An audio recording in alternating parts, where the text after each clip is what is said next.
గుంటూరు జిల్లా మంగళగిరిలో the Mangalagiri walkers welfare association లో పెద్దల మధ్య తీవ్ర విభేదాలు బయటపడ్డాయి. పదవి వ్యామోహంతో నిబంధనలు అతిక్రమించి పుప్పాల కోటేశ్వరరావు అక్రమంగా తనను అధ్యక్షుడిగా ప్రకటించుకున్నారని అసోసియేషన్ నూతన కార్యవర్గం ఆరోపించింది. టౌలూరు రైల్వే గేట్ వద్ద మీడియా సమావేశంలో అధ్యక్షుడు అవ్వారు కృష్ణారావు, ప్రధాన కార్యదర్శి శంకర్ రెడ్డి, గౌరవ సలహాదారులు వీసం వెంకటేశ్వరరావు మాట్లాడుతూ 7 ఏళ్ల పాటు అధ్యక్ష పదవిలో ఉన్న పుప్పాల కోటేశ్వరరావు తిరిగి అదే పదవిని ఆకాంక్షించడం దురదృష్టకరమని తీవ్ర స్థాయిలో విమర్శించారు. అసోసియేషన్ కు సంబంధం లేని వ్యక్తులను కలుపుకొని నకిలీ కార్యవర్గాన్ని ప్రకటించడమే కాకుండా నిబంధనలను ఉల్లంఘిస్తూ అనైతిక చర్యలకు పాల్పడినందున ఆయన అసోసియేషన్ నుండి తొలగిస్తున్నట్లు ప్రకటించారు. మంగళగిరిలో ఎకో పార్కులో గత 7 సంవత్సరాల నుంచి పుప్పాల కోటేశ్వరరావు గారిని మరియు కొంతమంది సభ్యుల్ని ఆ రోజు కులాలకు అతీతంగా ఏకగ్రీవంగా ఆయన ఎన్నుకోవడం జరిగింది. అప్పుడు ఏం చెప్పారంటే పుప్పాల కోటేశ్వరరావు గారు ఈ కాలం అయిన తర్వాత నెక్స్ట్ కొత్త వారికి ఇద్దామని చెప్పి ఆయన ఆ రోజు అందరికి చెప్పి ఉన్నాడు. దాంట్లో భాగంగానే మేమందరము ఆయన ఎకో పార్కులో ఒక పెద్దగా ఒక అన్నగా భావించి ప్రతిరోజు ఆయన ఏ కార్యక్రమాలు చేసినా ఆయనకి ఎండుదండగా ఉంటూ ఆయన వెనకాల మేము అందరం నడిచాం. ఈ మధ్యకాలంలో కొన్ని లెక్కలు అప్పచెప్పమని చెప్పినందుకు ఈ రోజున ఇలా పేపర్లకు ఎక్కి ఈ వాకర్స్ అనే వాళ్ళలో ఎక్కువ శాతం రిటైర్ ఎంప్లాయీస్, జడ్జీలు, లాయర్లు, గౌరవప్రదమైన వ్యక్తులు ఉన్నారు. వాళ్ళు రోజు వచ్చి ఈ విధంగా ఘర్షణ పడే వాతావరణాన్ని వాళ్ళు కలగజేసుకోరు. అది కూడా కోడిసారికి మేము చెప్పాం, సార్ మీరు పెద్దవాళ్ళు ఈ నిర్ణయాలు ఇంత తాపండి, మనం ఒక కమిటీకి వేద్దామంటే సరే మనందరం కలిసి కమిటీ వేసుకుందామని చెప్పి వాళ్ళ డన్లోనే కూర్చున్నాం సార్. ఆయనే గౌరవ సలహాదారులను పిలిచి, మాజీ సెక్రటరీ వీసం వెంకటేశ్వరరావు గారిని పిలిచి, విజయరామ్మోహన్ రావు గారిని పిలిచి మేము ఒక 2 పేర్లు చెబితే ఆ పేర్లు వద్దని అవ్వార కృష్ణారావు గారిని ఈ కొత్త కమిటీకి ప్రెసిడెంట్ చేసిందే పుప్పాల కోటేశ్వరరావు గారు. దానికి అంకంబాబు గారు ఫస్ట్ నుంచి కూడా ఈ కార్యక్రమాన్ని వాకర్స్లో అవినీతులు జరుగుతున్నాయని చెప్పి బయటికి తీసుకొచ్చిన వ్యక్తి అంకంబాబు గారు. అంకంబాబు గారిని మేము పెడదామంటే ఆయన అంకంబాబు గారికి అయితే ఇయ్యను, నేను మీ పద్మశాలి కేటర్కి ఇస్తాను అని పద్మశాలి కులాన్ని మళ్ళీ అక్కడ రెచ్చగొట్టాడు. సరే ఆ పద్మశాలి కులాల్లో ఆయన అంత ముందు చేశాడు, నేను చేయనని చెప్పాడు కృష్ణా గారు.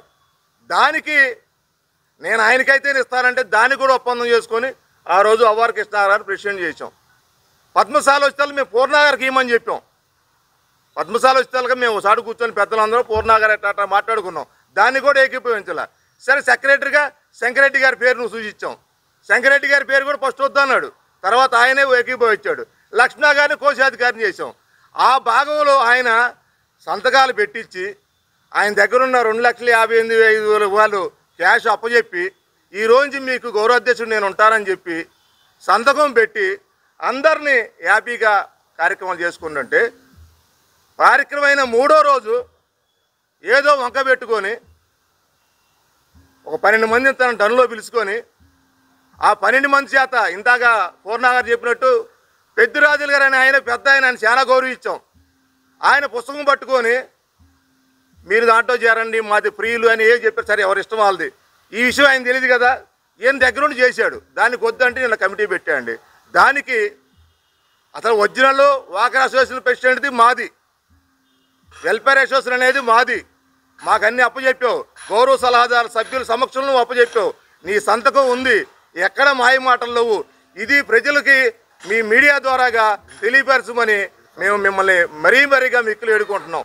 ఈరోజు ముందుగా మన ఇక్కడ సమావేశమైనందుకు మన ప్రెస్ వారికి, మన తోటి వాకర్స్ సభ్యులకి, మన ప్రెసిడెంట్ సెక్రటరీ గారికి, ఉపాధ్యక్షులు గారికి, మన పాత కమిటీ సెక్రటరీ గారికి, జాయింట్ సెక్రటరీ గారికి, పాత కమిటీ వారికి, మన ప్రెస్ వారికి అందరికీ ముందుగా నమస్కారాలు.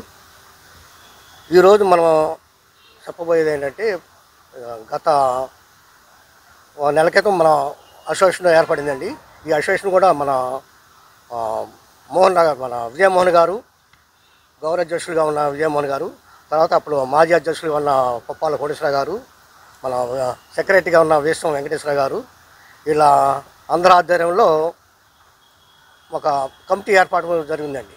ఆ కమిటీలో గౌరవ అధ్యక్షులుగా పుప్పాల కోటేశ్వరరావు గారు, ప్రెసిడెంట్గా నేను అవ్వారు కృష్ణారావు గారిని, సెక్రటరీగా మన శంకరెడ్డి గారిని, అట్లా కోశాధికారిగా మన నేర లక్ష్మణ గారిని, ఉపాధ్యక్షులుగా మన పూర్ణ గారిని, రెండో ఉపాధ్యక్షులుగా మన దుర్గార గారిని, జాయింట్ సెక్రటరీగా మన జేఎస్ఆర్ని, తర్వాత నాగేశ్వరరావు గారిని ఎన్నుకోవడం జరిగింది. అది మన కోటేశ్వర గారు, మన విజయమోహన్ గారు, తర్వాత మన నాగేశ్వర విశ్వ వెంకటేశ్వర గారు వీళ్ళ సంవత్సరంలో ఎన్నుకోవడం జరిగింది. దీనికి ఆ రోజు నేను ఉండనన్నా అండి, అధ్యక్షుడిగా నేను ఉన్నాను. ఎందుకంటే నేను అంతకుముందు దాదాపు ఒక 20 సంవత్సరాలు చేశాను. అంటే కాదు, పద్మశాలిలో మీరే ఉండాలి, కుల ఫీల్ని కూడా మాకు వద్దని చెప్పామండి. ఆ రోజు కుల ఫీల్ని కూడా మాకు వద్దంటే ఆ రోజు కాదు, మా పద్మశాలు ఎక్కువ కాబట్టి పద్మశాలికి ఇవ్వాలని చెప్పి ఆ రోజు పప్పాల కోటేశ్వర గారే ఎక్కువగా దాన్ని ప్రోత్సహించి నన్ను చేయడానికి చేశాడు. ఎందుకంటే నువ్వు గౌరవాధ్యక్షుడు, నువ్వు మొత్తం బాధ్యత నీదే వహించాలంటే ఆల్రెడీ తమ్ముడు నేనే ఉంటాను, నేనే చేస్తాను, మొత్తం నా ఆధ్వర్యం జరిగిద్ది అన్నాడు. తర్వాత మరి వారం రోజులకి నేను గౌరవాధ్యక్షుడిగా ఉండలేదని చెప్పి నేను రిజైన్ చేస్తానని చెప్పి అన్నాడు. ఎందుకు రిజైన్ చేస్తున్నావు, ఒకవేళ మా వల్ల తప్పు జరిగిందా, లేకపోతే మేము ఏమైనా అన్నావా, ఎవరైనా అన్నారని చెప్పి అడిగితే దానికి సమాధానం లేదండి. తర్వాత మనం ఇంకొక 10 రోజులకి మేము కమిటీ ఏర్పాటు చేస్తున్నాము, మా కమిటీ ఇది అన్నారు. అది కరెక్ట్ కాదయ్యా, అది కమిటీ అనేది కరెక్ట్ కాదు, నువ్వు నిలబెట్టిన కమిటీ ఇది, దీన్ని ఒకవేళ ఏమైనా లోటుపాట్లు ఉంటే మీరు సరి చేసుకుంటాము, మీరు చెప్పండి అని చెప్పామండి. అలాంటి కాదు, మా కమిటీ మాకు వేరే ఉండాలి అని చెప్పి ఆయన కొత్త అధ్యక్షులుగా కోటేశ్వర గారు, తర్వాత వాళ్ళ సభ్యులుగా వాళ్ళు న్యాయం చేసుకున్నారు. అది అధికార వ్యామోహంతో, అధికారం ఎప్పుడు నా చేయి దాటి పోకూడదు, నేను బతుకున్నంతకాలం నేనే అధ్యక్షుడిగా ఉండాలని చెప్పి ఆయన అట్లా చేసుకుంటూ అది తప్పు అని చెప్పి మన వాకర్ సభ్యులు దాదాపు చాలామంది చెప్పారు. ఆ రోజు మినిట్ బుక్లో కూడా దాదాపు ఒక 150 మంది సంతకాలు పెడితేనే దాంట్లోనే మేము కమిటీ ఏర్పడింది. దాన్ని మేము ఆలోచించాలి, అది జనం మన వాకర్ సభ్యులు కూడా ఆలోచించాలి, అది కరెక్ట్ కాదని చెప్పి మేము చెబుతున్నాము. దీని కానీ వాళ్ళని మరి మా పుప్పాల కోటేశ్వర గారు, పెద్దిరాజు, గోలి బాలమోహను, తిరువుల నరసింహమూర్తి వీళ్ళని